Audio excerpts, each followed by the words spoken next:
I mean, I think we're much better defensively towards the end of this towards the end of the season. Just trying to be able to put full games together. I think is where we weren't consistent at, and our season comes to an end because of it. I feel like like I said, in that first half, I think we were better than we were. At some point, we have to be able to find that consistency on both ends of the court. You had Keon and Keegan have such great games against the Warriors, struggled tonight. Going back to your first, second, third years in the league, what did you make of like the young player ups and downs that just naturally come with your development? Yeah, man, those things happen, but you have to be able to just stay the course. It's hard to be in this league. It's just hard. Nothing's gonna come easy. Obviously, someone like Keon had, went undrafted, ended up fighting for a spot, and he was in a playing game starting. So, those guys put in the work, and consistency comes with that, especially as you start the league. But it's never gonna come easy. It's been a discussion outside of your guys' locker room this year, the offense versus defense and take one to give another. Just, I guess, to set the record clear, do you think there has to be a sacrifice on one end to focus on another? No, I just think as players, as individuals, you have to get better. Not only just going into the offseason, what can you add to your offense, but are you going to be able to guard somebody defensively? And I don't think that there has to be give and take. I feel like you have to, as a player, continue to evolve on both ends of the court. And if you're able to do that, then you start looking at yourself and you start being one of the better teams in this league. I mean, all the teams that are contenders are probably top 10 in both offensively and defensively. So there doesn't have to be give and take. There's probably times earlier in your career you're entering an offseason feeling in an unstable place franchise-wise. Do you still, even though not playoff, still feeling like you guys are kind of in a stable place?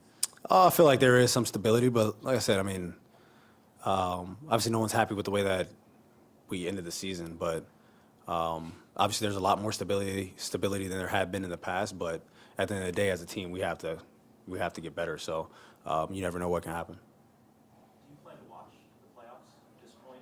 Uh, How do you handle that? I've never been that type of person to just watch. So sometimes when games are on and you're out eating, like they're on and there's nothing you can pretty much do about it. I'm not gonna sit there and eat with my eyes closed. But in the house, no, I don't really put them on too much. I mean, obviously I have guys that I grew up with, and sometimes I'll watch the games, but guys that I play with. Obviously, you and Malik are close. He has an uncertain future. Just what do you make of his value to the team, and how important would it be to get him back? I mean, obviously, I think he was extremely big for us. People that watch us play know that he should be sixth man of the year, but at the end of the day, you know that this is a business, and I feel like what he gave to us in the 2 years that he has been here, I feel like he showed his value, what he can do for a team, and I mean, I'm happy for him regardless if he's with us or he isn't, and he knows that. But man, at the end of the day, this is a business, and you can only play basketball for so long. Will you be, try to help convince him to come back? I mean, I know that Yeah, definitely. I mean, for sure. But money talks. Like I said, you can't play this game for forever. We have a or CP and play 19, 20 years. So you have to be able to get paid whenever you can, obviously. And I mean, that's what Carter told me. And he played 22 years, 21 years. So nah, man, like I said, Malik was great for us. Obviously, I would love to have him back, but I don't know what the future holds. Thanks, guys.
obviously fresh, but how do you reflect on the season, and what steps do you think you guys need to take to continue to improve and make sure you get back to the playoffs next year? Right now, just got to take a couple of days, decompress, and think about it.